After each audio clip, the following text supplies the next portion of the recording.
All right, welcome back, Hononegah. Algebra 1. Today we're going to do section 6.6, geometric sequences. So this is a pattern of number. A sequence is a pattern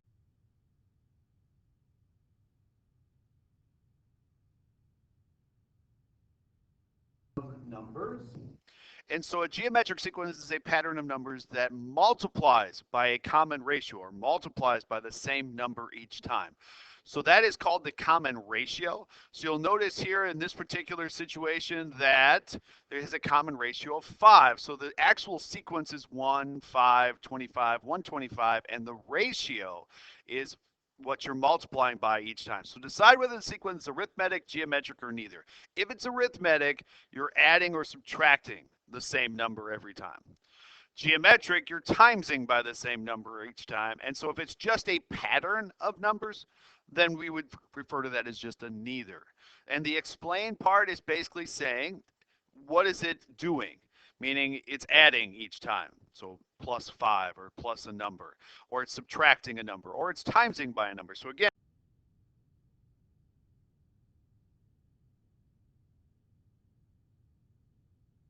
whether or not it's arithmetic, geometric. So 120 to 60, 60 to 30, 30 to 15 is actually timesing by a half. Now, somebody in the class might say, well, it's dividing by 2. And yes, I technically would agree with you. However, we're talking about it being geometric, so it has to times by a number. So yes, this would be geometric. And the reason you would say is it's multiplying by a half each time. Next one, it's adding 4, adding 5, adding 6. So again, it is a pattern. It's just not a pattern that's arithmetic or geometric because it's not adding the same number every time or subtracting the same number every time or multiplying by the same number each time. So you would say neither on this one because it doesn't classify under arithmetic or geometric.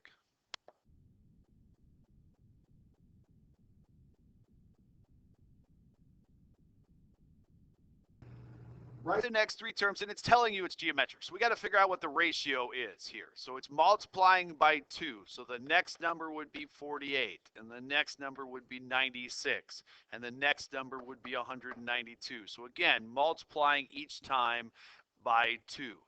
Now, how does that look if you wanted to organize it as a table? Meaning the first term is 3, or the second term is 6, or the third term is 12, fourth term is 24. So the next one would be 48, 96, and 192. So this is just another way of organizing your sequence. So instead of just having the sequence of numbers, you're actually saying like the first number, the second number, the third number, the fourth number, and so on. So in this one,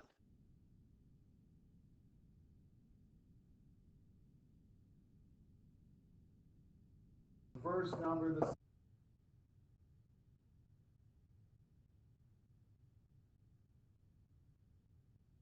third number, the fourth number, the sixth, the fifth number, and the sixth number.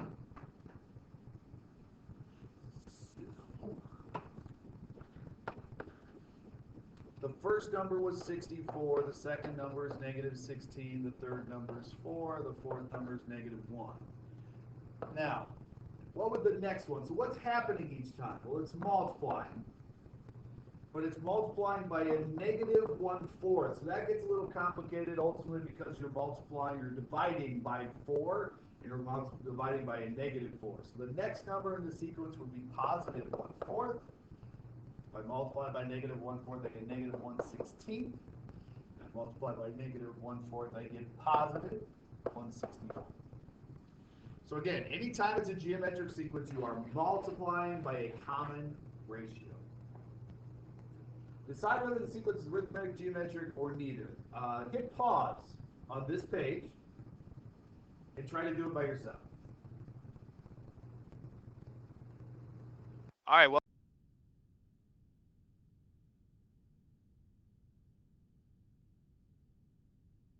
I'm going to do this now.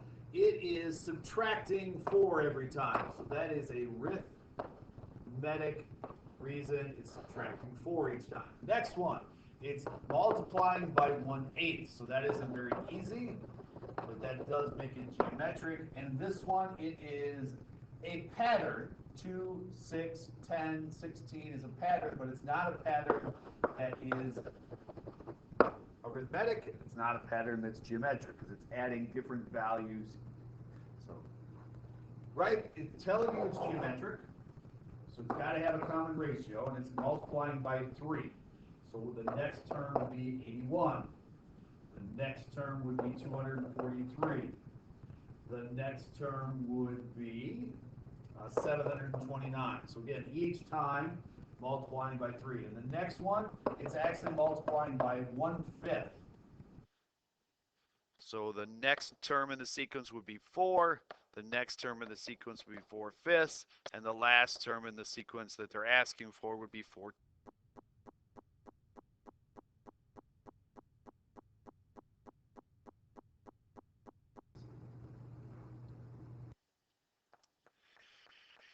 This formula, this is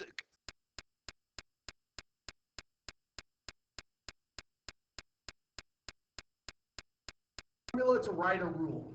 So anytime they want you to write a rule, or anytime they want you to write an equation, you're going to use this formula for a geometric sequence. The only two things you need to know to write your rule is what is a sub 1 and what is r. So if you can answer those two questions, you can write a rule. So write the equation of the geometric sequence for 2, 12, 72, 432. So a sub 1, or the first term in the sequence, is 2, and it's multiplying by 6 each time. So the rule that I would write is a sub 1 times r raised to the n minus 1. With that being said, what would a sub 10 be?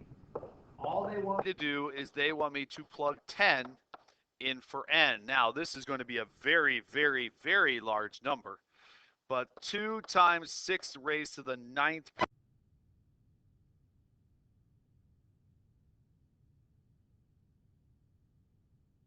So on your calculator right now, you should take 2 times 6 raised to the 9th.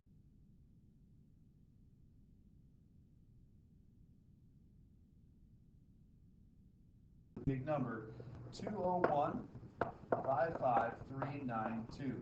So 2,015,000. Oh, sorry, off there. 201,55392. So 20,155,392.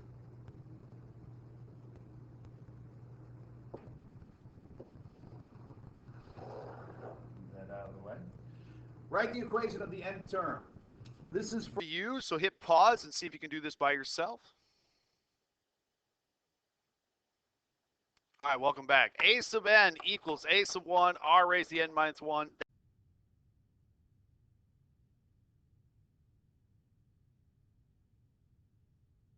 Formula will be given. So in this first one, a sub 1 is 1, r is negative 5. Now, you don't technically need the 1, and if you looked on the back of the book, they would just go negative 5 raised to the n minus 1. So that is the equation. I'll accept either answer, however.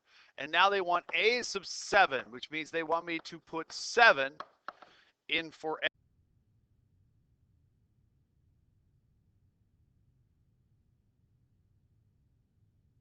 So now, a sub 7 would equal negative 5. So negative 5 raised to the n minus 1, or 7 minus 1, sorry, is 15,625. So 2.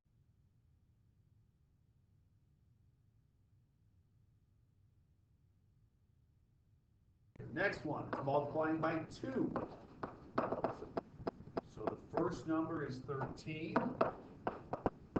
It's multiplying by 2 each time. Now, finding a sub 7. 13 times 2 raised to the 7th minus 1. So I do 13 times 2 raised to the 7 minus 1.